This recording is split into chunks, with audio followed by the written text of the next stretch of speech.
mise à jour compteur prépayé Woyofal yi waaw am na ñu koy woowee STS1. salaamaaleykum suñu mbokk internet yi j'espère que yéen nga am jàmm ñu ngi leen di ñaanal fan yu gudd ànd ak wër wér gu yaram si xel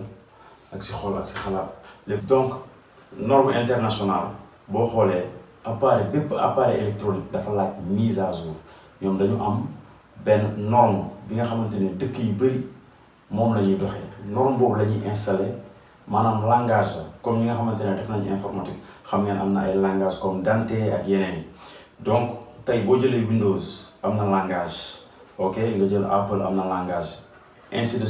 suite donc même chose la ak lépp luy électronique dafay laaj mise à jour dafa am langage. léegi nag loolu pour mu mucc ay dafay laaj ñu koy mise à jour boo xoolee compteur Woyofal yi ñëw na Sénégal 2005 2006 côté yooyu noonu te système boobu norme boobu boo xoolee STS presque boo xoolee àdduna bi ñu ci ëpp ci dëkk yi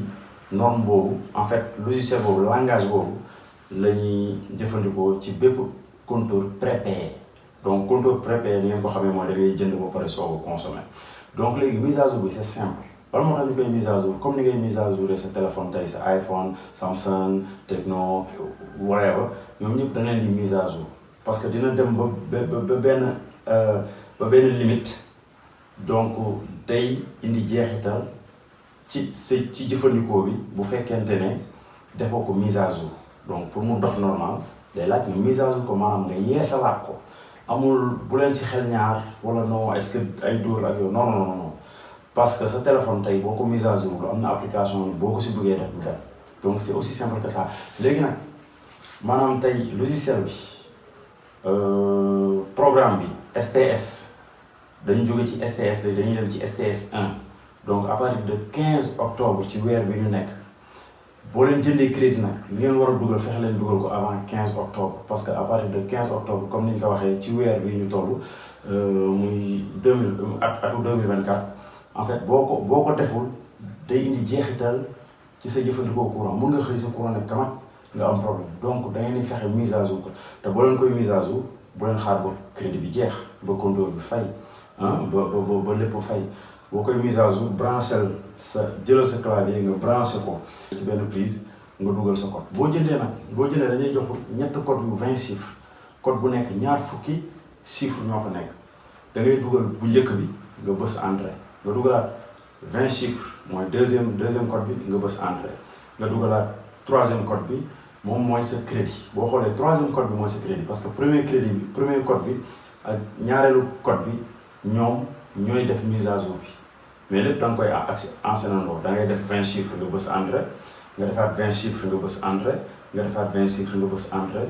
mu def accept donc c'est aussi simple que ça parce que dañuy jóge ci STS dem ci STS1 ok.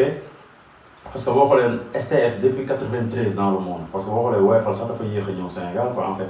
les compteurs prépayés dafa yéex a ñëw Sénégal donc ngeen xamee ko noonu que amul dara lu si jaab la léegi nag bu fekkee da nga jënd sa crédit ñu envoyé 20 chiffres nga am jafe-jafe pour charger ko maanaam pour mise à jour ko. muy def échec da ngay woote ci 33 867 66 66 wala 70 100 66 66 donc ngeen woote service dépendance ñun aussi association ELEC 2.0 lu ñu ci mën dinañ ko def mën nañu accompagner ñenn ñi donc da ngeen ñuy woo ci suñu numéro association bi muy 78 824 85 97 comme ça ñun aussi lu ñu mën ay bénévole lañ li ñu mën ñu def ko si ñu jàppale leen tamit quoi parce que nekkul ñëpp mën a manipuler matériel électronique mais daal